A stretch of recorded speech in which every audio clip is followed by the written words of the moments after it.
Imagine waking up to the sound of sirens and explosions.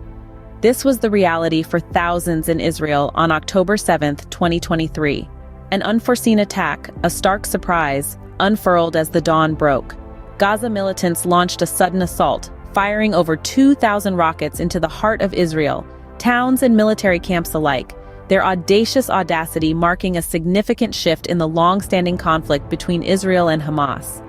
In the face of this unexpected onslaught, the Israeli military responded swiftly and decisively.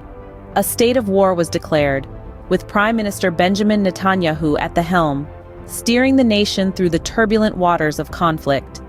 The Israeli Defense Forces were mobilized, reservists called up, their presence a bulwark against the threat looming at their borders. The rain of rockets claimed lives, shattered the tranquility of the Sabbath, and sent shockwaves through the nation. Amidst the chaos, the everyday was put on pause. Parents sheltered their children, streets emptied, and the rhythm of life was disrupted by the persistent drumming of warfare. As the rockets rained down, everyday life was brought to a standstill and a state of war was declared.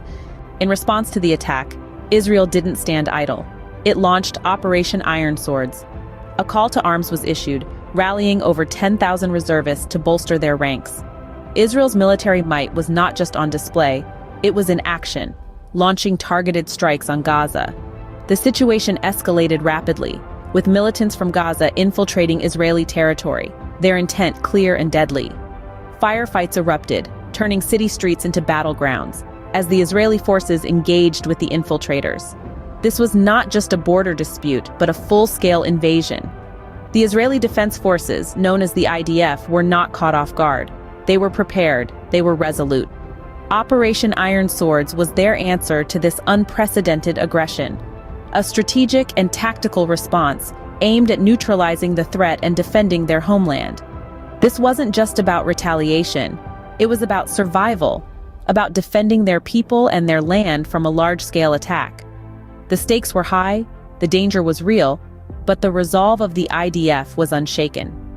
With the initiation of Operation Iron Swords, Israel made it clear they were ready to fight back. As news of the attack spread, the world watched in shock and awe. From the bustling streets of Washington to the corridors of power in London, the international community held its breath as the Middle East plunged into a new round of conflict. The U.S. Embassy in Israel, in response to the unfolding crisis, issued a shelter-in-place order to its employees and American citizens, underlining the gravity of the situation. Meanwhile, the UK Prime Minister, Rishi Sunak, expressed his shock at the attacks. He voiced his support for Israel, stating that it has the right to defend itself against such acts of aggression. This sentiment was echoed by other global leaders, who condemned the violence and called for an immediate cessation of hostilities. But amid the chorus of international voices, the loudest was perhaps that of the Israeli Prime Minister, Benjamin Netanyahu. He declared in no uncertain terms that Israel is at war and not just escalating the situation. This bold statement underscored a nation's resolve to protect its people, even as it sent ripples of concern across the globe. As the world watches, it waits to see what the next move will be in this escalating conflict. As the dust settles, one question remains: what happens next? In the wake of these devastating attacks, the landscape of Israel and Gaza has been drastically altered. The Israeli Defense Forces have launched Operation Iron Swords and called up over 10,000 reservists. Casualties mount on both sides, and the hearts of the world go out to the innocent lives caught in the crossfire.